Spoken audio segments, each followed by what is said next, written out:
Welcome to Starting Nowhere. I'm your host, Brandon. Today, my guest is Michael Zapata. Michael and I will discuss what 2020 has been like for him as a nurse, how he got started in DJing and what he thinks of today's DJs. Lastly, we'll discuss what inspired him to make a documentary about Ben DeSoto and what his plans for the future are. Please enjoy today's episode. All right. Thank you very much for joining me, sir. Today on Starting Nowhere, we have Mr. Michael Zapata, aka Witness, aka Mr. Steal Your Girl, all the other good acronyms that he goes by. Don't tell Manira I said that; she'll kill me. But how you doing, boss? I'm good, man. Good to see you. You too, man. It's How's been a this been minute. for you, dude? We ain't seen each other since I don't know when was the last time we even ran into each other. I think it was on a Zoom meeting for one of Nina and Melvin's children's Oh, birthday, yeah. I think right? Andre had a birthday or something like that. Yeah, you're right. Yeah, I think that was earlier this year. But Been interesting. that don't count though. I meant like in No, person, like oh, in really person, seen each person. other. Yeah. Ah, man, probably before you guys moved to Miami. Yeah, because I think we were just talking about like right before everything shut down. We were talking about having you come down to Miami and visit. Yeah, so probably sometime early last year, maybe. Gosh, Dude, that's wild. That's crazy, man. yeah, That's way too long. way Cause too like, long. cause when we was living in the same city, obviously we saw each other much more frequently and everything. True. But before we get into all that, though, why don't you go ahead and tell people who you are, man? Tell them a little about yourself. Let me see. My name is Michael Zapata. Some people know me as Witness. I've been in Florida the last 10 years. Um, never thought I'd be out in this area, but life kind of takes you in different directions. Originally from Texas, born in McAllen, Texas, border town between Texas and Mexico. Relocated to Houston when I was about 4 or 5 years old, and then finished out, grade school out in Houston, out in the burbs, Sugarland. Moved to the city once I graduated high school in '93, and let me see, stayed in Houston until about 2008. Relocated to New York, did some work out there, and then transplanted to Florida 2010. So I've been here ever since, and it's like my new home. So I'm feeling it. Yeah, man, you got a little mileage on you. You moved around from H Town to New York City, and now down to Tampa, which is Yeah, you did it backwards. Oh, I feel like, or not even backwards. You did it all out of order. I feel like I most think I people did. would do Tampa to Houston, then finally, graduate to New York City and chill Yeah, out there. yeah, I agree. But sometimes life takes you unexpected territories, and you just make the best of it. Adapt I mean, now obviously it worked out okay for you because that's where you met your lovely wife, for and that's sure. how you settled down, and everything like that. So we can't be mad at that. Nah, absolutely. Yeah. That would have never happened if I never came to Florida. Recently married. We're celebrating our 2 year anniversary, November 11th. So yeah, life's been real. Life's been good, and I hope it stays this way, even though it's been an odd, weird year. Yeah, man. But the wedding was beautiful too. I'm never gonna forget watching that chicken kamikaze dive out of the tree. That was the wildest thing. So for those who are listening, and obviously everybody who wasn't at this wedding, it was held in like a little park and in Ybor City. And in Ybor City, everybody knows who has been to Tampa. They have wild chickens that just kind of run around. Nobody knows who owns them. Nobody knows who brought them there, but they're just running around Ybor City. Right. And in the midst of your wedding, I don't. Were you guys doing the vows? I can't remember what part it was. It might have been before you Yeah. began. No, I But think it was during the time of the ceremony. My her father spoke first, and then my yeah, father, and I can't recall which one of our fathers were in the middle of a speech, but wasn't it right above the tree? Like yeah. everybody kind of looked up. There was like some commotion going on. Yeah, so again, you have this everybody sitting in chairs underneath this kind of tree. Just I don't know how old this tree is, whatever, but a pretty large tree. And on a branch up there, there's a chicken just been chilling on that branch the whole time. And then just halfway through the ceremony, for whatever reason, decides it doesn't want to be there anymore, and it jumps. It just straight up jumps, and that's the first time I've ever seen a chicken kind of float. I mean, What? chickens can't really like fly, but like it opened Yeah. up its wings and kind of just softened its landing, and it was the wildest thing. And after that, I was like, man, it just stole all the show at your wedding. It's like that's mad disrespectful. I honestly don't even remember that moment. I remember the commotion going on in the tree, but you guys probably had a different view of what took Yeah. place than what I saw. I mean, I feel like that's a very political answer. You try not to get in trouble. He's like, "Nah, my eyes were all on my wife. All I want on my her. wife to be." They were. I was mesmerized. I couldn't stop Oh man, looking. Yeah, it was good. It was a good day. this is about to be her anniversary present. Listen to this. Yeah, totally. So, but all right, man. So let me ask you something. Like, you are a nurse. Yeah. How has this, not from the social media aspect, not from the misinformation and all those different types of things aspect, but how has this year been for you and your experience directly with like COVID and what it's done to you in the healthcare profession? Yeah, I mean, it was pretty much a shit show, you know. A lot of, you know, of course, the hospitals are following guidelines from the CDC that are giving them directions. A lot of things aren't clear as far as like policies and procedures and the way to handle wearing PPE with gowns, the whole testing. So it was a madhouse, you know, like but at the end of the day, I kind of knew it was going to be that way. I anticipated it being that way, and all I could really do is just focus on keeping myself safe. You know, recycling mask, the N95 mask. You know, keeping that. You know, they were having us leave them after every shift, where they would take them down to sterile processing and cleaning them. But I mean, the masks were pretty much like gold. You know, you needed to have them because people were ransacking them in the, you know, as far as like commercial stores trying to buy stuff. Um, but like anything with upper management, you know, they were just trying to find a solution. The priority definitely was to keep the nurses and the staff safe, while we try to, you know, treat patients. But it's been a wild, bizarre year, you know, and just seeing the cases come in. There was like the calm before the storm, because I was in an LTAC hospital, long term acute care. So you know, a lot of, excuse me, a lot of patients that were coming from facilities, nursing homes, assisted living facilities. You know, there's such a close proximity at those facilities that, you know, they spread it like wildfire. And then, of course, once they came to the hospital, got diagnosed, and then came to us, it was going to be like a long time before they could even be released, before they start showing negatives or have at least two tests that are negative before they could be shipped out. So it was just kind of interesting seeing the dynamics and the management of it. But I mean, I think Florida's done pretty well as far as like following instructions, and the cases are pretty much balanced. But at the end of the day, it was just my wife and myself just keeping ourselves safe, you know, and doing the right thing at work as far as like keeping ourselves protected when we come home. You know, take our gear off outside, make sure we don't bring things inside, limiting our interactions with family. Um, you know, it was tough. I'm sure it's been tough for everybody not getting to physically see your family, and, you know, moving to things like this with Zoom. I haven't seen my family all year. I usually go back to Houston at least once or twice a year. So it's been hard. It's been hard on, I'm sure, on everybody. You know, I'm sure there's a lot of people that have it worse than myself and my wife, but we're just thankful that we're safe and healthy, and just try to do our service. Yeah, man. Well, first of all, thank you for being on the front line of that battle. I know that without people like yourself, uh, whatever the death tolls are, they would be a lot worse. You know what I'm saying? If we didn't have Sure. people out like yourself out there putting your own health and safety and that of your loved ones in danger, then we wouldn't even be able to claim the survival rates we have now. It'd be much worse. So thank you for all that. Absolutely. I can say that for me, it's been actually relatively easy because I'm a loner and I don't like to travel, and my family hates me, so it's all good. but uh, Gotcha.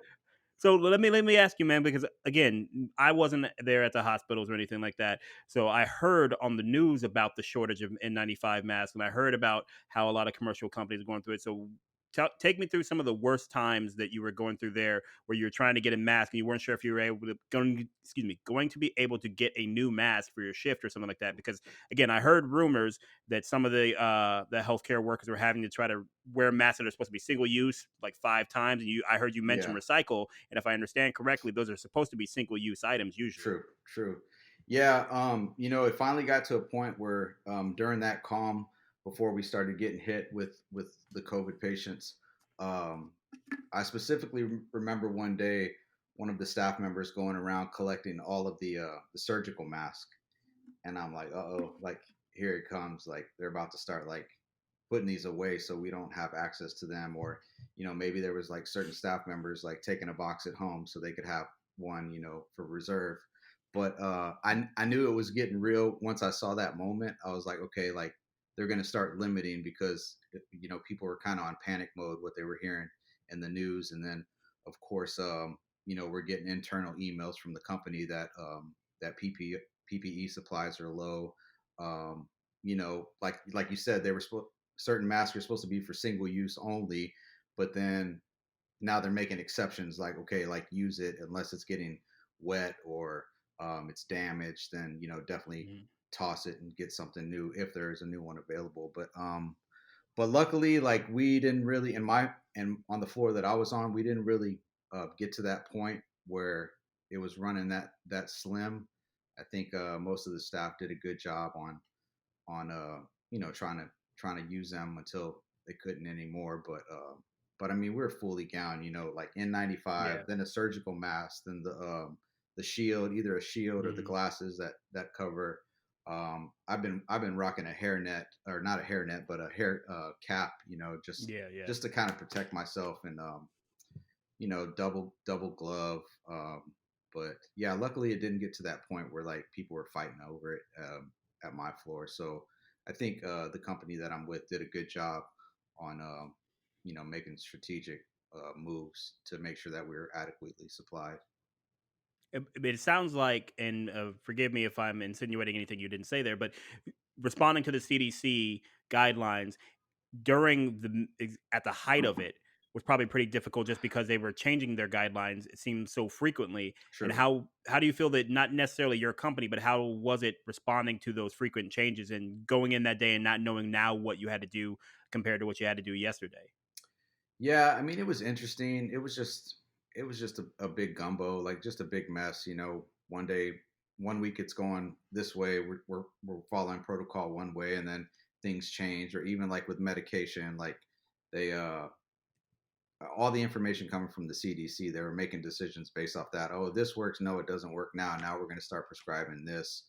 Um, Mhm. but but you got to understand, like at the facility that I'm at, like they've already been through the ringer, the worst part. Yeah. So the kind of patient population that we see, it's already after they've been stabilized, like at Mhm. another hospital, and then they come to Okay. us just for continued care. Like if a lot of them had respiratory failure where they're on vents, they come to us in a more stable situation where we're going to work on getting their lungs back in order, getting them off the weans, essentially like exercising the lungs.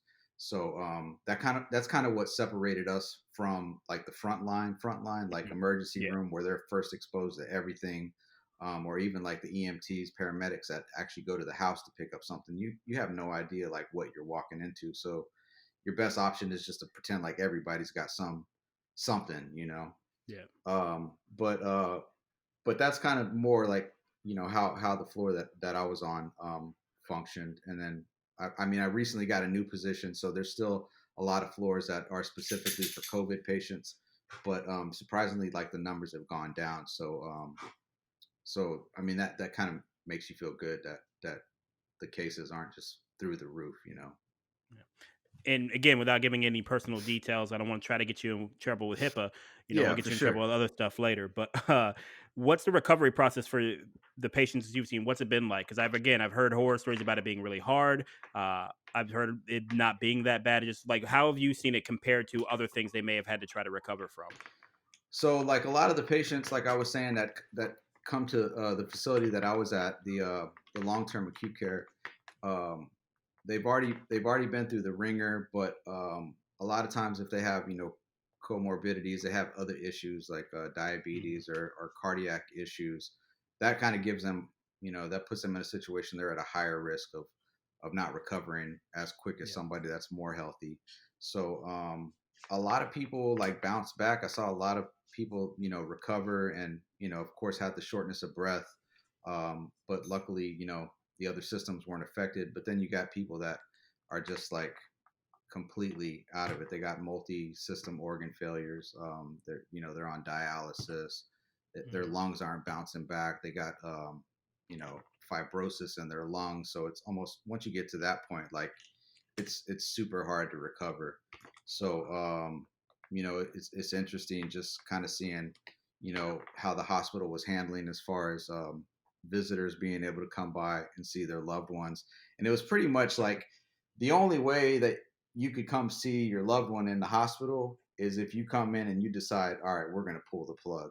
I mean, it sounds horrible, Yeah. and it kind of is, because like you're only getting information over the phone about these patients when family members are calling, hey, can you give me an update on my mom or my dad? And telling that is one thing, but actually seeing like the condition that they're in, either they kind of come to a conclusion, they see that they're not progressing, or they might just be in denial and be like, no, we got to keep trying, we got to keep trying, we got to do everything. So I mean, that's been interesting, just the whole grieving process of families. And I try to always put myself in their shoes of what they're going through, and I understand giving it a shot for somebody to make it, but sometimes after months of trying to get somebody fully recovered, and the outcome is poor, it's either you let them go, or you send them out of state to a vent farm eventually, where they're going to have no quality of life the rest of their life, on a Mhm. breathing machine. So that's really opened me up a lot, seeing that, like that's why it's so important to have like your advanced directives, living wills, Mhm. power of attorney all in order. It's not an easy conversation for everybody to have, but it's reality, and I just I won't forget just the patients that are there that are telling me one thing, that they're done, they want to give up, they're ready to die, and then I'm like, you have to express that same, what you're telling me, you have to express that to your loved one, and they're like, no, they don't want to Yeah. they don't want to let them down, because you got to think about like how after, if you're sick, you're going to fight for yourself, because you're like, I'm going to get through this mentally, physically. You're trying to get out of whatever situation you're in. But the longer that you're in the hospital, psychologically you might start to give up. And then you got your family members that are like looking down on you, telling, yo, you got to fight, you got to fight, you got to get through this. But you might be done fighting already. You're like, man, I don't want to Mhm. fight, like let me go, like this is not good. I mean, it's almost like living in hell. And especially like if you're intubated, or if you have a trach Yeah. and you can't talk. I mean, I can only imagine how frustrated I would be, that I can't tell you what I'm feeling, or that I'm done with this, or like it's like a nightmare pretty much, it seems like. So, but Yeah. I mean, I never thought about, I became a nurse at 40, so like, like my post high school years, and being a DJ and partying and living the nightlife and drinking, um, I never thought once of my health, like Mhm. I wasn't thinking about, how serious, you know, um, your health is long term, and how things can change in the blink of an eye. And Yeah. luckily, like nothing serious or tragic happened to me during that time. But I'm just thankful, grateful every day that I at least have, good quality of health right now. Yeah. So do me a favor, because Yeah. I think I know, but I just wanted to hear it from your voice. What is a living will, and how does it come into effect with how you were talking about? Um, I mean, it's not like my expertise as far as that, but I mean, it's Nah, basically you a gotta have a law legal. degree now too. You gotta be everything right now. It's a legal document, that I think you have to go, you have to get it notarized, or you go through an attorney that pretty much just states like what you want, and Mhm. you can be very specific.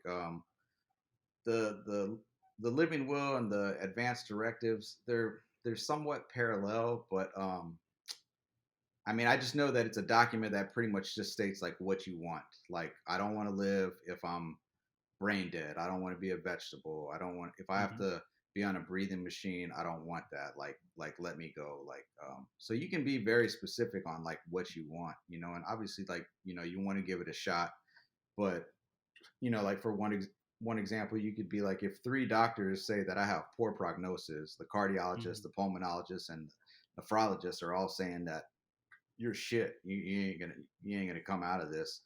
Then just like let me go, pull the plug. But I mean, there's That's plenty of some. information online that you can Yeah. Yeah. fill out and make those documents. available for you and your family. Yeah, no joke. I'm pretty sure they have those type of starter documents on LegalZoom, and then they'll put you in touch with a real attorney to get them finished out and everything like that. So I definitely Totally. support everybody go ahead and get those done because, like you said, you never know when that's going to happen. One Yeah. of the morbid things about being in the military, they make you do those type of things before you deploy. Like that's Oh on your yeah. checklist before you're allowed to leave. You have to do a will. You have to do those type of things because I mean Wow. that's the reality of that type of stuff. Yeah. You know what I mean? I didn't know So that. Yeah. yeah, yeah. I had to do one before and it was funny because I deployed to a non-dangerous country, and they Okay. still made me do it because it's just part of that checklist. You know what I mean? So Right. it's very morbid, and it just makes you think about those type of things. So yeah, Yeah. when other people you're talking about having those hard conversations, I've already had to do that with my with my mother and that type of stuff, just in case, because it Yeah. was all part of that process. But uh, I would hope that if I'm ever on my deathbed somewhere, that I can muster up the strength uh, just to tell people what I want, mostly because I'd like to do it out of spite. You know what I'm saying? Like just leave them, make them feel guilty, so I can sit there and tell them it's like this is because of you. I don't want to fight anymore. Get the hell out of my face. But Yeah. so so you said something there. I want to talk about too, man, because we never really got to sit down and talk about it. You were a DJ. How did you get into that? Because I know you've got that passion for music, particularly H Town music. But Yeah. how did you become a DJ, and what was that lifestyle like? So, like, I didn't become like an official, I guess, a real DJ till I'm gonna say 94, 95. That's when Hmm. I finally got, my first set of turntables. But growing up, I had a turntable, I had a record collection, I had cassettes, I had CDs. And sometimes I'd be asked to kind of pretend DJ a party with like double cassette player, one CD player, and maybe a turntable. Not Hmm. necessarily like mixing, but more just I guess like a selector, like playing music for the party. So, but I wouldn't really classify that as a DJ, but it was definitely like a foundation of just kind of understanding, manage working a crowd, playing the right tunes to keep people moving and having a good time. But 95, after high school, like I said, I graduated in 93. I tried college for a little bit, but I really wasn't serious. I was just throwing money away. So I decided to spend some money on turntables.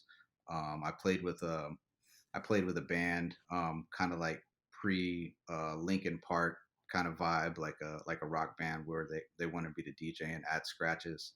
Hmm. So I think just like that introduction, leaving the suburbs after high school, moving to Houston, to the inner city, meeting a lot of like-minded people, and just hungry and growing and building new relationships, making new friends that were into the same thing, and it just kind of took off.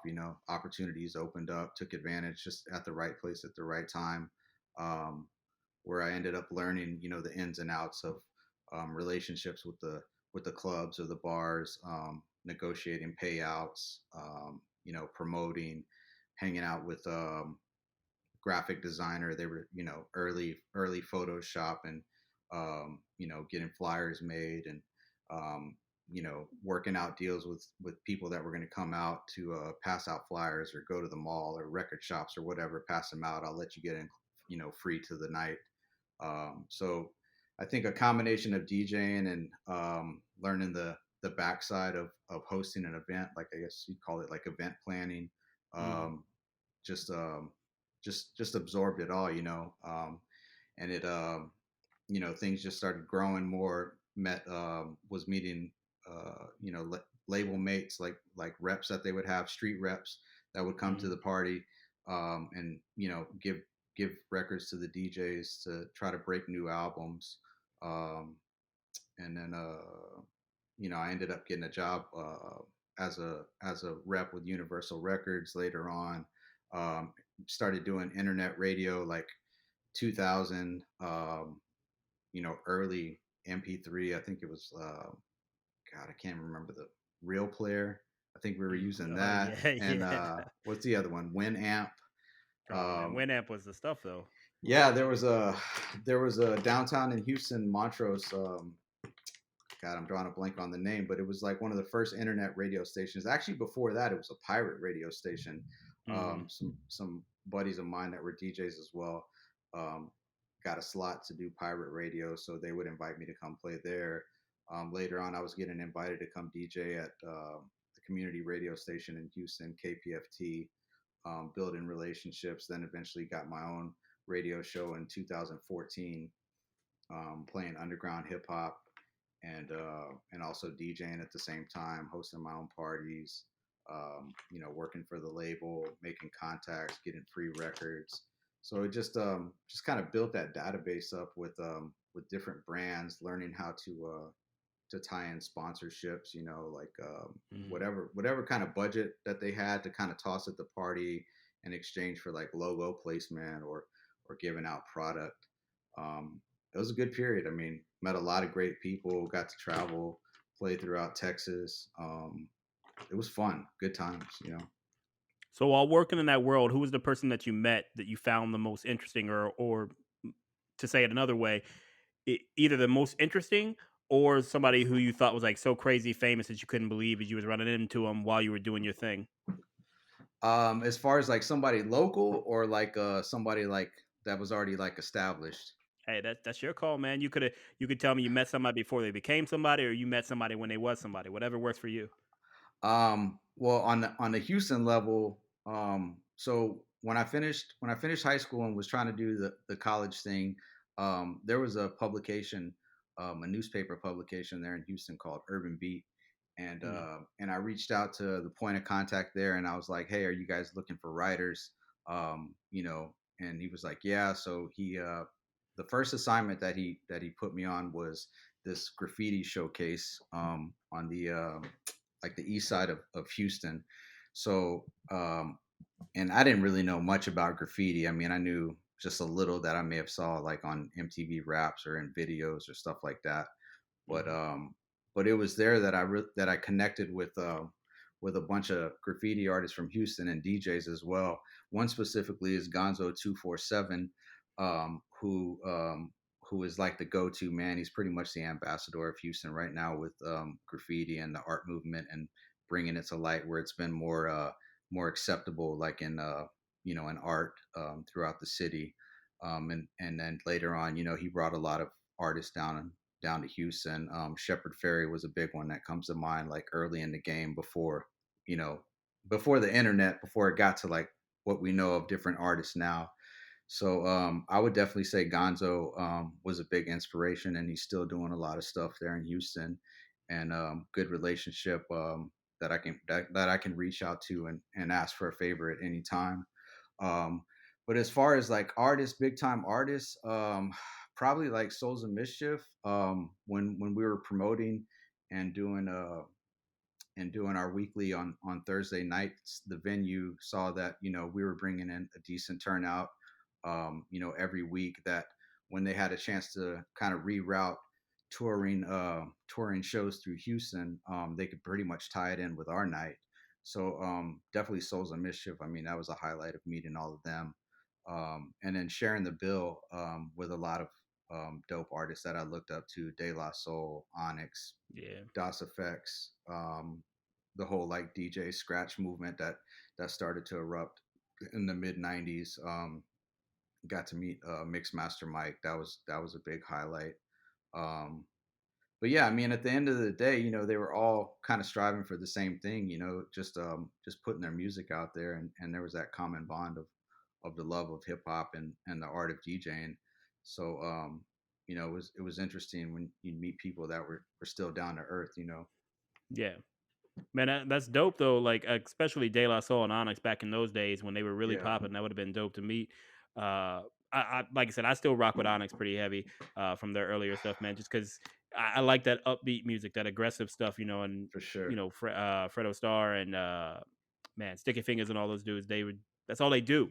Yeah, That's the only note they got. They have no chill. You know what I'm saying? yeah, So, rowdy. uh, yeah, man, I love that stuff. But so how you feel about these electronic DJs they got now, man, where they're basically pushing play on the iPod when they do a crowd, you know what I'm saying? Like again, I respect the art of making the music, but once you've done that, it doesn't necessarily translate to live for me, you know what I'm saying? Like when you got somebody like I went and saw Run the Jewels a couple of times and what's their DJ Trackstar. They got DJ Trackstar up there and he's actually spinning, he's scratching, he's doing like he's actually doing stuff. And Russell Peters had a joke, man, at the beginning of the show. It's not a joke; it's actually just a fact. He has a DJ because Russell Peters is huge into the old school hip hop scene and likes DJs and that type of stuff too. And so he brings one with him when he does a lot of live shows. And he shouted him out, and the dude like was doing his thing, whatever. He's like, "You see how he couldn't wave because he's fucking busy." You know what I mean? Yeah, And that's the kind of thing that I'm talking about because when you got electronic DJs, I respect the music of making art. I respect what Skrillex and Dead Mouse and all those dudes do, but I just don't the live part of it for me doesn't translate because you're not really doing much when you're actually there. You may adjust some levels or something like that, maybe add one little sample in, but right. I don't really think you're doing what some of the hip hop DJs, especially Jam Master Jay and all those dudes were doing. You know what I'm saying? Like, so what do Yeah. you feel that same way, or do you respect it for their live performance as well? I mean, I was kind of there in that transition of DJing where I started off with records where you had to bring a bag of records if you're Mm, going to do like an hour guest set yeah, at a night, or if you're doing a whole party by yourself, you'd need at least 4 or 5 crates. You were limited to only the collection that you had, but as things were evolving and computers and Serato came into the mix, I was there for that transition where it was very convenient that you no longer had to lug around all this vinyl to a party. You essentially have your whole collection in a hard drive, external hard drive, or if you're just going to plug in a flash drive and play. But but I think with Serato, a lot of DJs that already had that foundation of vinyl were able to transition and take advantage of essentially being able to work more tricks, have instant doubles. Um, it was just you could still apply like all the tricks and stuff that you would with vinyl. It was hmm just you could do more than what you were limited to with actually physically changing the record. Having cue points set. So I mean, it was an interesting time, but also that's when you had a lot of like people that all of a sudden wanted a DJ yeah, because they had the accessibility of 2 iPods, or they were an iPod DJ, and mm, they weren't necessarily mixing. They're basically just pushing play and pause, and there's no like seamless mix of both tracks. So it was pretty whack, at the time, like seeing those kind of DJs. But I had more respect for them if they actually taught themselves how to mix, like yeah, along their journey, which some of them did, but a lot of them just kind of fell out, like they weren't in it 100. But it's definitely come a long way. I mean, I was uh I was in the DMC, which was a DJ battle. They had the preliminaries in Houston in 1999, and it was just a different time. I mean, having your records in order, marking them so you can needle drop. I mean, you were basically just doing a live mix of transitions and overdubs and scratches and this and that. Like it was definitely like more manual, like physically manual versus like hmm manually like pushing cue points and get into somewhere quicker, where you're just like, wow, how did he transition that fast, versus like kind of tracking things out. But there's so many different avenues with DJs depending on like what kind of DJing that you want to do. I think over time, like with our attention span and technology, um, you know, I mean, they even did it with vinyl, like somebody like Kid Capri, where he's just like fast mixing. It's like one verse and out, or a half a verse and out. It's like so it's like you're dropping song after song. It's like, okay, wow, this is a banger, this is a banger, and then you feel it for a little bit, and next thing you know, it's like into another one. So it's like constantly like shifting like the energy versus just like letting like the whole song play out like a 3 minute song, like three yeah, verses. Like the attention span just went down like real quick, where you basically had to like speed mix, kind of transition quicker with songs that had lyrics, but or even like going back to like breaks and a mm, lot of songs that were sampled, you would quick mix those also because people don't want to hear the whole thing, they just want to hear the hot part and the hot transition and then be out of it. But with other genres like house, techno, jungle, or like current EDM now, like it's a different feel where like songs can be played out for like 2 minutes because the songs already have the transitions and the build ups and the claps and then the high climax and people lose their shit and then like they're ready for the next song. Yeah. So I mean it's definitely changed, but I respect it, like I never wanted to be like the OGs that that I remember kind of telling me like, "Oh, you don't know about this song, like that's that old school, like you don't know about Yeah. that." And I'm like, Yeah. "Well, yeah, I don't know about it, but I want to know about it." Mhm. And that just kind of resonated with me, where I was like, you know what, like I'm not gonna be like that to like the generation under me. Like Yeah. if they ask me, like I'm not gonna shame them. Like I may not be a fan of what they're feeling or what's currently out, but I mean that's kind of what's out now, and that's what they're kind of basing their life and growing up hearing. So I mean I respect that. So I just reminded myself like I wouldn't be like that to like the next generation. I try to be open minded and respect like what they're doing. No, and like I said, I feel you. My only drawback, excuse me, my only hesitation to say things like that is about their live shows. Again, the music is dope. Sometimes, I mean, I'll listen to some in my car, especially when they do collabs. You know what I mean? Yeah. But there's a few different pieces that get bother me about that. And again, it's the live shows, which again is just allowing the people to party and everything like that. But if that's the case, then why I got to pay so much for this dude to be here? I could Yeah. have gotten the same experience without him here. You know what I mean? For the most Right. part. And then Right. second to that is when they do like what's his name? Is it Diplo? I don't remember Yeah. which one it was, but they did with Aloe Black that song, "Making My Way into Money. the Darkness" and all that stuff. Okay. And all they did basically was take the Aloe Black song and slightly sped it up, and then added a very he had done these horns and all that type of stuff before, and just put it on an Aloe Black song. So Yeah. now, on the one hand, that's cool because you're introducing the world to Aloe Black, who's a dope artist. But on Right. the other hand, you're getting credit for something that you barely did. It's his song that you just sped up a little bit. That's basically Right. all you did.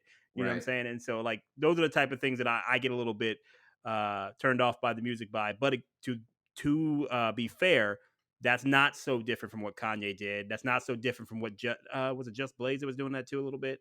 I don't remember, but anyways, Yeah. like some of the other hip hop producers and things like that that were doing as well. They were inter- blending those things together. I just Yeah. don't like it whenever you straight up just speed up somebody's song or add some horns. To be fair, again, ASAP Rocky, "Wild for the Night" when he did that with Skrillex, that's a Right. song that Skrillex has already done, and he just basically put ASAP over it. So you didn't really reproduce something; you just combined two different genres and just you reuse the sample you've already used. So Right. Yeah. I mean, there's remixes for just about every song, like no matter like I mean, an original track, there's so many remixers out there that are going to take it and flip it and hope that it's the next big thing. The whole like SoundCloud, Bandcamp generation the accessibility with software on computers to make remixes. I mean, it's gotten so user friendly that you can become an overnight sensation with what you make at home. It's crazy. Yeah, I mean, but yeah, I feel you. Like with the DJs. I mean, they're playing their songs, they're mixing. I mean, there's still a science behind it with like controlling the mhm. crowd, being a selector, playing the right music, keeping the energy going. Um, but I guess it just depends, like what you're into, what version that you care about the song, the right time and place to play the song. Yeah, I feel you. Like I said, and I get it, and I sound a little bit like a hater, and I probably a Nah, little nah, bit am. But I get I what you're think, saying. like I said, I think the major thing is taking it from a live art form more to a set list, where there's not necessarily that air of having to be there. You know what I mean? When I go and I see an artist perform, they may add a different tune to it. They may have a Mhm. different way they flow through everything. There's like some real live feeling to it, and I just feel like with electronic rather, sorry, right now there's not necessarily that same vibe. And again, but it makes people happy, so I'm not going to be too mad about it. I'm just talking Yeah. about the art of it and everything. And if I felt like if I go see, like I said, Jam Master Jay, rest in peace. If I were to see him live, that's a real experience. The dude's out there working, you know what Oh I mean, yeah. getting his sweat in. Oh yeah. Yeah. So, No, but absolutely. I agree 100. yeah. So put me on to somebody right now that you're listening to that maybe everybody's not really familiar with because you've done that a couple times. You sent me some H Town artists that I really hadn't listened to before and everything. Um, recently, the Budos band, they're like kind of affiliated with the late Sharon Jones and the Dap Kings. Mhm. They're kind of like more soul funk, a lot of horns, but really groovy, drums. I guess, I mean, I've always kind of been a fan of soul and funk and instrumental, but a lot of like bands that are like currently putting stuff out. I mean, it just sounds it sounds outdated. Like it could have been from like the '60s or the '70s. A lot of like Afro-Cuban kind of influence in it. So that's one new album I've been jamming. The Budos band. Other new stuff. Um, It could be new to me. It don't have to be new new. You know what I mean? It could come out in the '80s as long as I ain't heard it. That's what I'm talking about. yeah, I mean, man, I'm really kind of all over the place. Like Eddie Van Halen just recently passed, so I went back Yeah. and started revisiting a lot of their albums. I had that 1984 cassette. It has like a little baby angel on the cover smoking a cigarette. Yeah, yeah. And I came home from school and my grandma had it in the trash can. I was like, "What? Why you throw my cassette away?" She's like, "That's so sacrilegious. The angel smoking a cigarette." I'm like, "Damn, grandma, why you do that to me?" um, but yeah, I'm kind of all over the place with music, man. Man, I went to the barber shop yesterday, and my stylist is into like I don't even know what kind of heavy metal you call it, but I mean, I was just listening to it and I was kind of grooving to it. And I was like, man, this is kind of jamming. Some band Mhm. called Currents. Um, and I was just kind of fascinated by the programming of the music because it sounds like, like a live drummer, like playing. And I'm like, is this live drums? He's like, no, they have like software now that basically emulates, live drums to kind of Mm. basically trick the listener. Um, so I was just kind of fascinated with that. Um, but yeah, I'm kind of all over the place, man. Oldies, rock, soul, funk.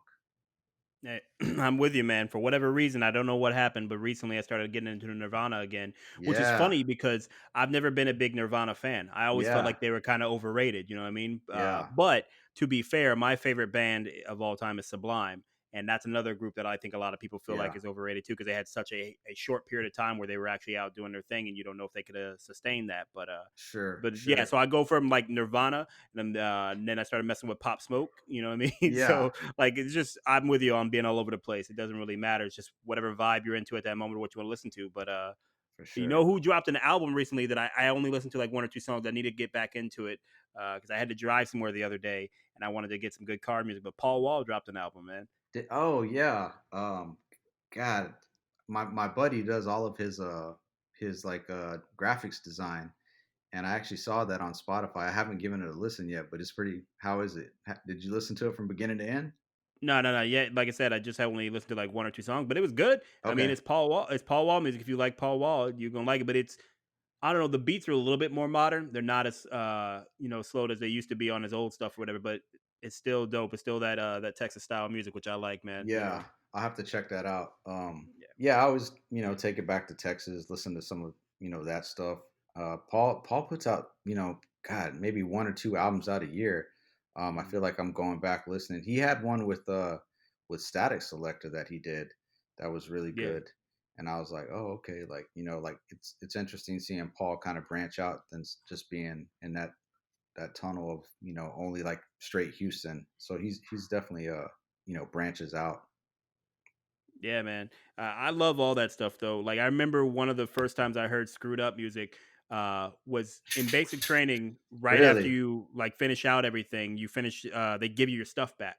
And one Okay. of the dudes who it was in my basic training flight, he was from he might have been from Houston. He was from somewhere in Texas. I don't remember exactly where. And he was like, "Man, I've been telling you about this music. Like, this is what you got to listen to." And I was like, "What the hell is this?" Because again, I'm from Ohio, so I'd never heard screwed music before, and it wasn't Yeah. really popping on the radio or anything like that back when that was '05. And so he just put it, and then it was just a dude rapping like they had it way slowed down and everything like Right, that. And I'm right. like, I didn't even know how to react. And then like a year later, of course, I think is when it got big. You know, like 05, 06. I can't remember when when screwed music first started really hitting the mainstream airwaves. But it's that type of vibe, man. Those type of things are where I'll never get tired of listening to other people's music. You know what I'm saying? You never know what somebody's going to introduce you to For because you're sure. just not prepared for it, especially for people who introduce you to something you're not expecting. You know what I mean? Because we stereotype people for what we think their music might be. And then they Yeah. bring you something, you're like, yo, what is this? Like, I would not Right. have thought that's what you were about to show me. Yeah. Yeah, it's interesting just the different regional music. I've always been interested, like anytime, you know, I hear an artist, the first thing, I don't know why, don't ask me, is I just want to know where they're from. Yeah. Because I think that has a lot to do with kind of understanding, the environment they're around, the kind of, what they're known for in the city, the history of the city. I don't know. That's just like my first go to. It's like, where's this artist from? Yeah, man. I'm with you on that too, especially because you can kind of figure out, or excuse me, guess their influences, and then you're like, Yeah. oh, this dude sounds like he might be from the Midwest, he might be from the West Coast, whatever it is, or the band in Right. general. And then you go and you look them up, you're like, yo, what? Especially me for being from Ohio, I feel like a lot of people when I look them up, they are from Ohio. Like it's a Hmm. crazy amount of famous people for whatever reason from Ohio, Sure. especially when it comes to bands and stuff like that. But yeah, I get you because I do that same thing, wanting to know where they're from and see if you can't go into a little bit more of the background. And that's one of the things that I think is unique about DJing, about hip hop, about graffiti, even too, is really the link to the music and to the city and place you come from and how it influenced your art. I'm not saying that's not true for country or heavy metal or any of that type of stuff, but it just feels like for those other art forms, it just is really really linked to where they come from. And so I think it's always helps you bring you into the music a little bit more. So now you're not just seeing their words through how they're saying it, and maybe even a music video, you're seeing it through, all right, where are they from and like what does that connect to? Right. Yeah. Absolutely. Yeah. I think Like it. Tech Nine and Casey Mo, man. Like nobody talk about Kansas City, Missouri, but then Tech Nine, he's been Yeah. rocking for a minute, and he's always talking about it. You're like, oh, hey, I want to go visit. I want to see what this city's about. Yeah. I mean, I think like when you and I first met too, Cleveland. I think I want to say we talked about Bone Thugs because I think that's Yeah, probably the man. first thing that people think of when they think of Cleveland. Um, but yeah, I mean, just regional music, like where it comes from. I don't know. I just dig it. You know. Yeah, I'm with you, man. But again, I think that comes from people who seek a deeper connection to the music other than just vibing, Right. and that only happens for me every once in a while. You know what I mean? Like, I was just talking to Gazelle the other day about it, like Sublime being from Long Beach.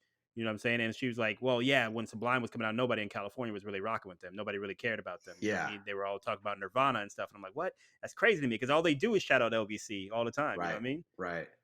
Yeah, I mean, sometimes certain bands they don't get I guess they don't get the following that they want locally and they kind of have to branch out and then once a Mhm. buzz is created outside of their hometown, then the hometown kind of wants to jump on it. Like, "Oh, yeah, I Yeah. remember them when they were playing for 5 people or Mhm. whatever." And then they kind of jump on the bandwagon, but I think that's just kind of the risk, of being a musician. Either people are going to hate or they're going to like it.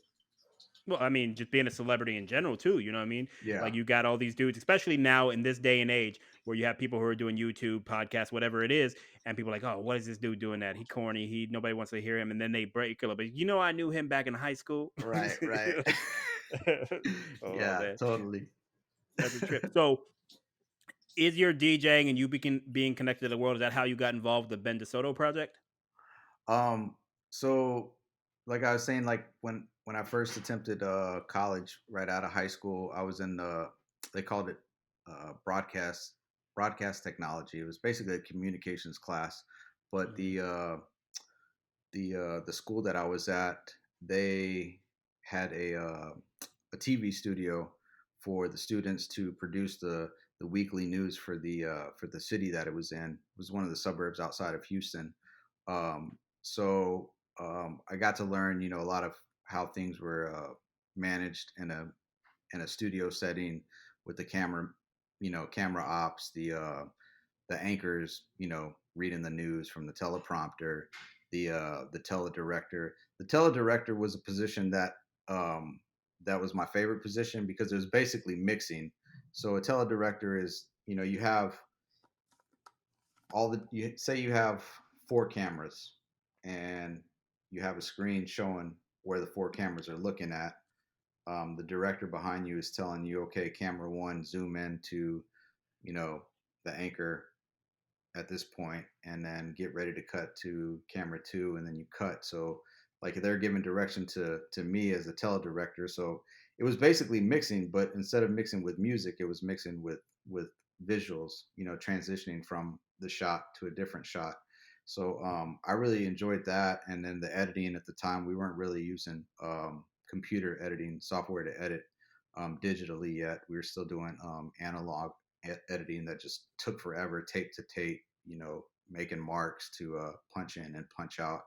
So that pretty much paralleled like DJing with mixing, you know, visuals versus audio. So last year, you know, kind of came full circle where I started to work on a project, go back to video stuff when I decided to stop DJing in 2015. I wanted to make a short little documentary, like a feature. It was really just like a feature, like a 3 minute blurb that I wanted to do on this photographer who originally took these photos of DJ Screw in his home setting. So it was really more. I think this was 2004 that I put it together, and 2015 would have been the 20-year anniversary of the photos. So I kind of just wanted to put together like a quick little feature on the photographer celebrating the photos and the anniversary of the photos. But so I reached out to my homie from Houston, who's a videographer director, pitched the idea to him. He was about it. I got in contact with Ben DeSoto, the photographer from Houston, and he was about it. And we scheduled an interview, went and met him, and he just had like more. Like he basically pulled out all these images that he was sitting on that kind of like had been forgotten, like a lost treasure. And my partner and I were just like, you know, maybe we should step back and probably do something a little bit bigger than just focusing on the screw photos, because we could kind of tell a whole Mhm. story about him and really celebrate his work and his contribution, you know, with capturing historical things that took place in Houston from the music scene.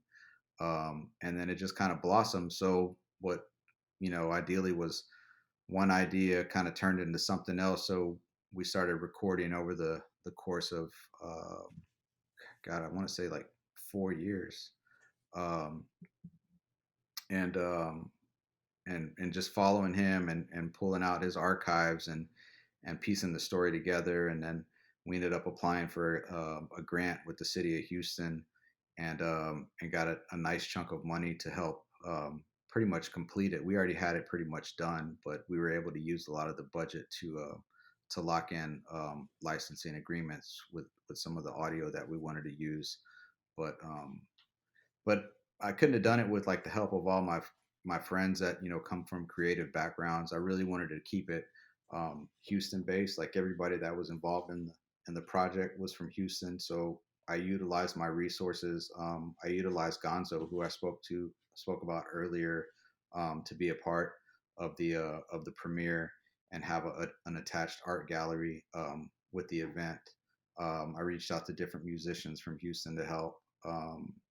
So it kind of came together full circle, and we got really good response. And I guess it's my directorial debut last year, November 2019. um, we premiered it in Houston. There was another festival, Houston Cinema Arts Film Festival, that caught wind of it. They wanted to feature it. The Houston Latino Film Festival was at the premiere, and they wanted to show it this year. So we were anticipating showing it at, you know, we submitted for a lot of festivals this year, but unfortunately, like with the pandemic, that kind of put a delay on things. We were supposed to Mhm. show back in March in Houston, March here in Tampa. We got selected for the Tampa Gasparilla Film Festival, but that was put on hold.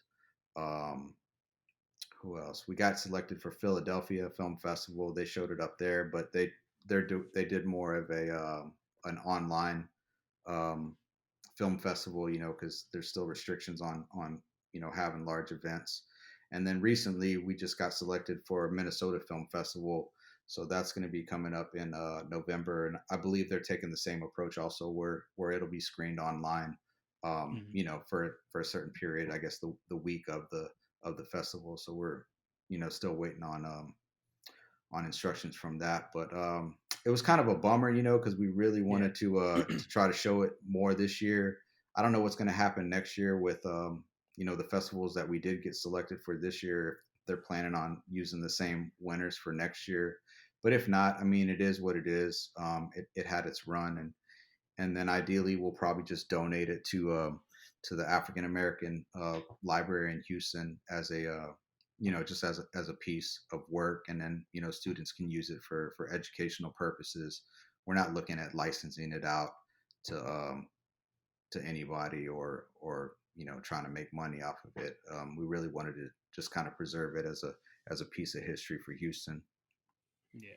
So, I mean, I think you've already started to do some of what you set out to do because I'm not from Houston. I didn't know anything about Ben DeSoto before seeing your project, you know, and I was on the Twitch live premiere and everything like that. Oh And it was yeah, dope. yeah. But Oh, that's right. That's right. You did tune in. yeah, man. Yeah, of course. Got to support my people, right? Yeah, So, but like just watching it, for one, I've seen, you know, a number of documentaries like most people, but it was impressive to me the quality of it. Not saying I didn't think you were going to do quality work, but just seeing how much it emulated other documentaries in the quality, in the cuts, and then you did the some voiceover work too, which was tripping yeah, me out. And then just the rawness of the emotion that sometimes you caught, like without trying to give it away. You know what I'm saying? Towards the end, you yeah. know, when Ben was doing what he was doing, and it just felt like real authentic, and it felt like that you had an actual love for what you were doing, which I think came through. Which to me is really the heart of most documentaries, is that this person's not trying to exploit the situation; they're trying to show the situation. You know what I mean? Right. So I think it was dope. But like I said, it was Thank just you. crazy because that was when we went to LA. You know what I mean? That was Oh one of the yeah, major reasons that we went out to LA, was so you yeah, could finish up doing like some, I think, the voiceover work of going in the studio and trying to finish some of that stuff up, which was yeah. a trip because what was that? That was like 2017, I think we went to LA, right? Yeah. I think you're right. Yeah. 2007.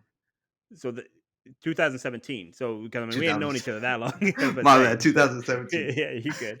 But like so that's just a trip because I mean you and I went from not knowing each other, right? And Yeah. like we met on New Year's Eve Oh 2016 yeah.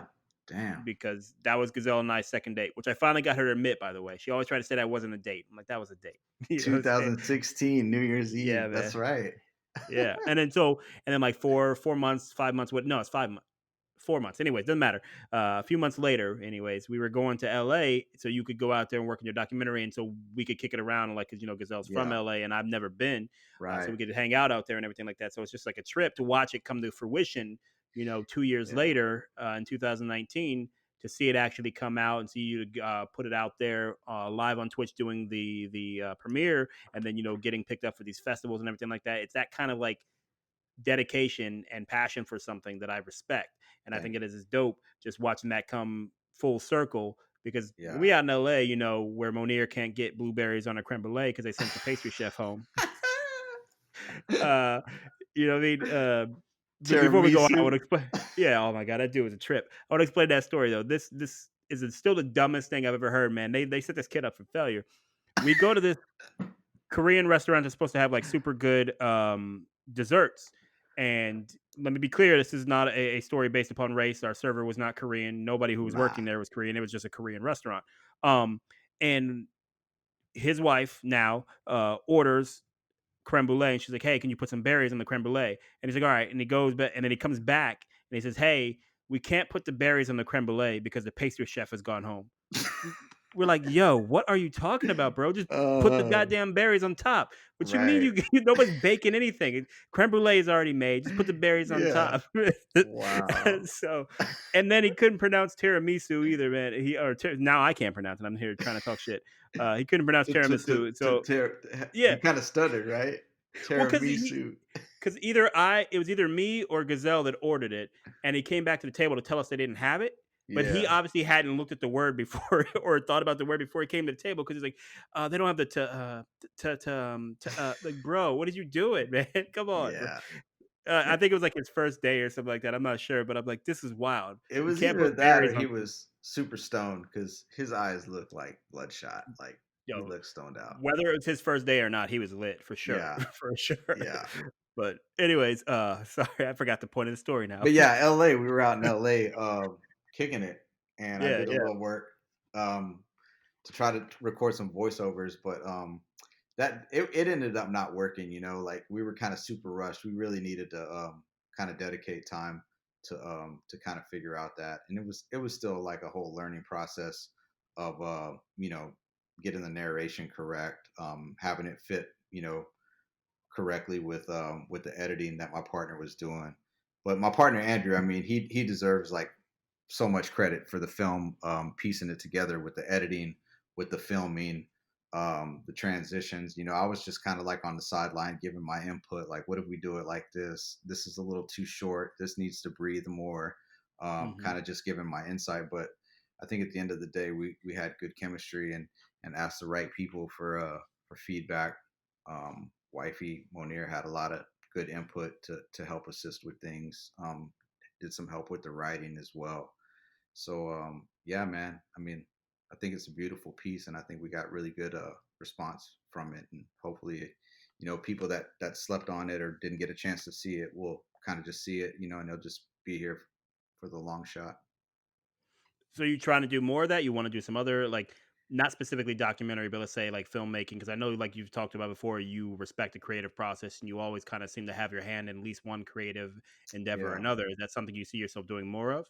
yeah. I definitely have a couple ideas that I want to execute. But a lot of the planning process and people's schedules, trying to get people on board. But I mean, it can happen, if you got the right people that are dedicated to it and can deliver, and kind of just see the vision of the ending product. So I think this is kind of a good step for me, that if people can see that I was a part of making a quality piece, that if I'm trying to do something, it's going to be on the same level or better than what that was. Try to out top myself with stuff. But I mean, it's very team driven. Like I think that kind of helped with the success of it as well. That it's not all about me, me, me. I think a lot of that attitude kind of has helped shape me and gotten to me to positions that I got to, because it was all about team. Like kind of knowing when to step in when it's time for me to lead, the run, but at the same time being open and listening to people's feedback and letting people um, that specialize in different things that I'm not a pro at, letting them, take full lead, giving them creative control, me just kind of planning my vision and what I think would work best and how I see we utilize, their talent, but still giving them the creative control to kind of just see things blossom. Well, and you said you directed this one, right? That did you get that Yeah. official directorial credit? Yeah. Yeah, So yeah. I wore many hats, but yeah, director. well, I'm yeah, director, producer, like all that type of stuff. But I think to me, directing and producing and those type of things, that's really what you're doing. You're facilitating. You're Correct. not necessarily saying I'm the expert of everything, but I Right. can help bring all this together and I have a vision for how it should come together. And so I mean, that's the role you're put into. And I think that feeds back to your history that you were telling us about earlier from event planning and DJing and all those type of things. You always have to do that. You have to wear multiple hats and get the best out of everyone else, and not Right. try to be the best person for every job yourself. You know what I mean? Absolutely. So and I Absolutely. think, like I said, man, I look forward to seeing more of them for sure. I really, and I was just thinking this as a joke, but the more I thought about it, I'm like, this is legit. Like, this is a serious thing. I want somebody to do one on the Ybor City shoe liquor, man. I want to know Oh what's up with yeah. that dude. I want Yeah. to know that story. That would be a good story, definitely. Is he still Have you? around? I mean, I haven't been to Eborn in forever, but I do remember seeing him in action. Me too. I did as well. I'll never forget to the time I did, but I thought he was an urban legend until I saw him in real life. I'm like, yo, Yeah. it's you. And but I don't know, man. He's one of those things that like when you're from an area, you kind of hear about it. Like nobody tells you about it before you go there, and so you Right. don't really know if he's still out and about unless you hear a story. So you just have to hear about somebody. But this must be on a hard time for him, man. You can't be out here licking shoes with COVID-19 going on. Yeah. Yeah. I don't know about now, but yeah, I don't know the story about him, but I mean, he definitely was a Ebor staple, I mean, I think I overheard somebody mention that definitely he had some kind of, mental health issues if you're licking shoes or if it's just entertainment. I mean, who knows? I mean, who knows what his story is, but I'm sure it's interesting. I mean, if he's out there hustling like that, no telling what kind of life that he's been through, the ups and downs. I have to think, man, that it's some kind of sexual orientation or something. Yeah. Like it has to be sexual because again, the dude. So again, for those who are listening and don't know what we're talking about, there's a guy in Ybor City, Tampa, uh, who will just create a way to get you to lift up your foot, and then he'll lick the bottom of your shoe. Mm. Like when I met him, he didn't get me. First of all, let me start with that. He got one of my homeboys. We were standing in an elevator. It was me, my homeboy, and I think a girl was with us. I don't remember. But anyways, uh, and we're standing there, and he asked my friend, he's like, "Yo, those are nice shoes, man. Uh, what kind are they?" And he's like, "Oh, my shoe." And he just picked up his shoe because he was just looking at it. And as soon as he did, the dude dove down, like timed it perfectly, licked the bottom of the shoe, and right then the elevator got to the floor. And I'm like, and I literally said this out loud. I'm like, "Oh, you're the Ybor City shoe licker." And the dude, he just took off out the elevator. And the craziest part to me, man, and again, I don't know what he looked like when you saw him, but the dude looked like Prince. He had like the little mini Mm. curly fro and I don't know. And so now in my head, whenever I try to remember that moment, all I see is Prince wearing exactly what he wore in that episode of New Girl he was on. Oh man, I got to look that up. I'm telling you, again, he didn't look that much like Prince. He was just a kind of a light skinned dude with a little fro, which is the Yeah. first thing that threw me off, man. I was like, why did nobody mention this dude was light skinned? You know what I'm saying? Like nobody really said what he looked like, but I Yeah. certainly didn't think he was a light skinned dude running around, you know? Yeah, man, it's been a minute, so I got to Google him and see what pops up. Dude, if there isn't a web page, I need to create one, man. That's a blog that's waiting to happen where we can just collect reported sightings of the Ybor City shoe licker. Because that, again, man, that's a story. Like he is, again, I thought he was an urban legend until I met him in real life, and then I just want to know more. Like there's so Yeah. much more to that story. Again, it's probably watch it be boring. Like the dude just likes to lick shoes and that's it. And then like he's an accountant or something like that. You know what I mean? Yeah, he's got some high end job. Who knows, man? But yeah, I mean that definitely would be a good story. Interesting. Yeah, because like you said, man, there might be some mental health issues there going on. Only I wonder if it's a matter of compulsion or what, because I have heard of him again through rumors that he has caught a couple beatings doing that. You know what I mean? Like people have been like, "Dude, what the f- are you doing?" And they I just think you're kick the right. crap out of him. Yeah, yeah. But Gosh, he's still man, out who here doing knows? it. Yeah, Uh, who and knows? again, not even the top of the shoe, bro. The bottom, the The bottom. nasty, Ugh. the dirty part. Like he's really trying to get after it. It's Yeah, wild. that's gnarly. Yeah, but you know, what I mean, there's none of that that I've Only heard in of here in Ebor. Miami. It's wild, Only man. in Ebor. Yeah, Yeah, because we got flying chickens and dudes licking shoes. It's like I don't know what's going on in yeah, Ybor City, but if you're trying to have a good time or get a cigar or a tattoo, go to yeah. Ybor City. I think they had Batman there too. Oh yeah, the dude. Robin I've got a Hood. picture of him. Yeah. There was another guy, the senator, that wore like a little. I think it's called a tutu. Um, Oh yeah, no, I know who you're talking about. Yeah, like yeah, he I know who was you're a talking about. staple. Yeah, Ybor is on another level. Yeah, when I moved down here, I was like, wow, this is pretty diverse. No, Ybor is wild, man. I love Ybor though because of that. Because you're walking around and you see people who are going to the rave club, so they're wearing all kinds of crazy nonsense. You Hmm. got what's it called now? It used to be called the Castle, I think. I think it might still Yeah, be that's the kind of there. goth style Yeah, club that also has some more people in all kinds of different lifestyles and different things like that go in there. yeah, Then you have the actual gay clubs like in the corner. They're all in that little corner there. right. Then you have always there's one person out there holding a sign that says something to the effect that we're all going to hell or whatever and stuff like that. Yeah, and Yeah. they always have like the loudspeaker and everything Yes. uh, Yes. every weekend, and then just tons of cigar shops, tons of tattoo parlors as well and everything, man. And it's always crazy because again, because there's so much of a kind of Cuban vibe to that area as well. There's Right. always like older Cuban dudes just hanging out, smoking cigars and stuff like that. It's just True. wild, man. Ybor City is an experience that I think you have to go to. But what's crazy to me is how many people when I came to Tampa, they're like, "Yo, Ybor City's mad dangerous." I'm like, "What?" I'm Yeah. like a street over maybe or something like that. I mean, but again, coming from Dayton, Ohio, like Doesn't it's compare. it wasn't that dangerous. Yeah, there's a bunch of bright lights and tons of people. That Yeah. doesn't scream danger to me. I think it was probably worse off from what I hear, like, during the crack era, like, mid Yeah. 80s up until mid 90s, maybe. But of course, like anything starts to clean up over time. Well, I think it's still not like the safest neighborhood ever, but it's mostly Nah. a street or two away from the main strip. You know what I'm saying? But Yeah. like people were saying, like on the main strip, you might just be walking, somebody's gonna come out and stab you. And like you know Yeah. what I'm Nah. saying? Like I I don't think never there's a saw lot of that. random stabbings going on, man. Everybody who I've heard of getting stabbed or shot in Ybor City was in a fight at a Right. club or something like that, and then they went outside. Like Right. that happens everywhere that I've heard of. There's nobody just walking around just stabbing people because I don't like that dude's face. Stab, stab, stab. You know what I'm Right. saying? Right. Yeah. But There had to be some kind of altercation or something. yeah, which is sad that that's how we rationalize it, by the way. Because Yeah. I mean, different people from different backgrounds. But yeah, I'm like, what that dude do? He did something. Nobody just Yeah. stabbing and shooting people. Nah. Bullets are expensive. Yeah. True that. True that. Especially now. Yeah, man. I Yeah. need to go shooting. They got a place here that I drive past. We just drove past it the other day, Okay. where they let you shoot a full auto machine gun. Yeah. And first of all, I'm not trying to do that. I've Yeah. shot a rifle on burst. That third bullet. So when you shoot on burst, for anybody who's listening, don't know that you shoot three bullets. Generally speaking, Mm. you can have different bursts, but most of them are three. And that third bullet, man, didn't hit shit. Because Hmm. by the time I got to that third bullet, my the kickback had already taken me up so much that it wasn't going anywhere. I think I got it Wow. on the target one time when I was shooting on burst. Wow. That's crazy.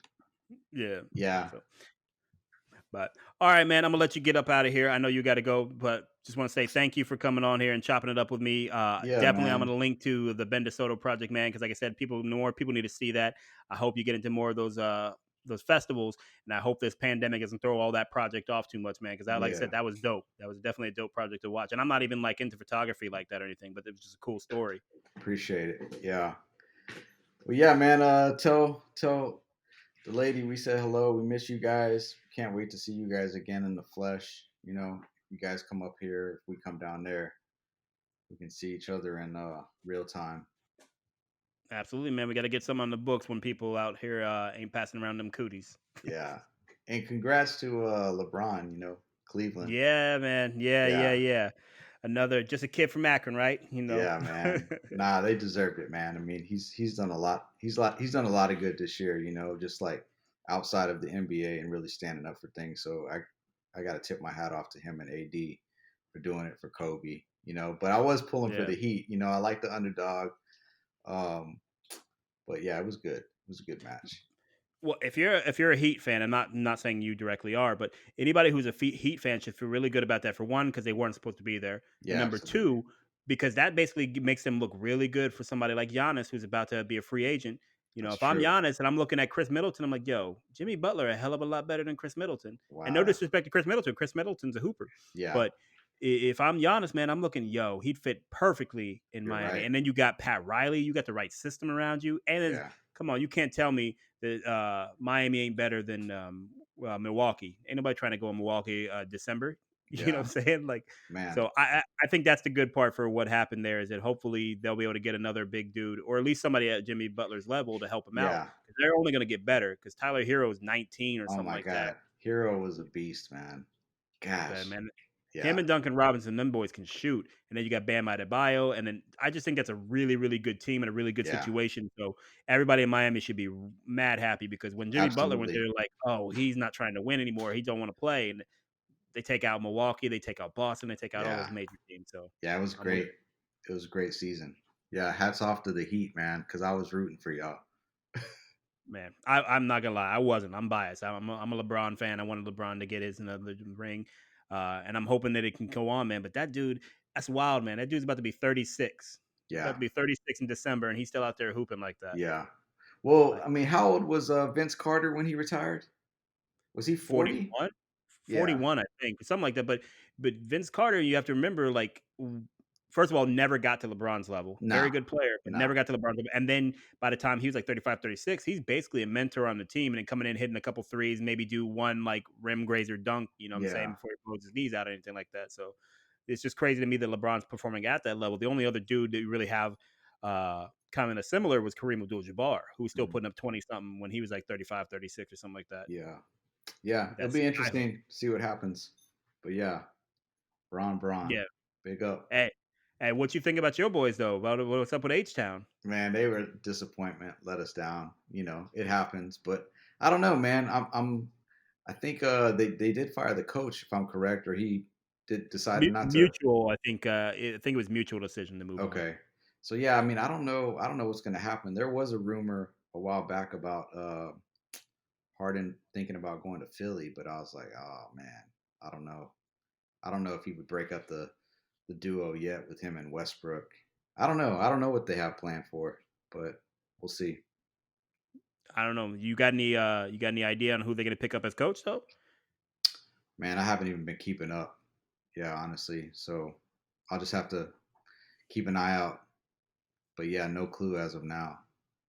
So, all right. Well, we'll have to get back on here once they do announce a coach, and we'll maybe plan out the whole season and see how it goes. But Word all up. right, boss man, I appreciate you chopping it up with me again. Like I said, so I'll holler at you later. Okay, man. Take care. Thanks for checking out today's episode of Starting Nowhere. Please make sure to like, subscribe, and leave us a comment to let us know what you thought.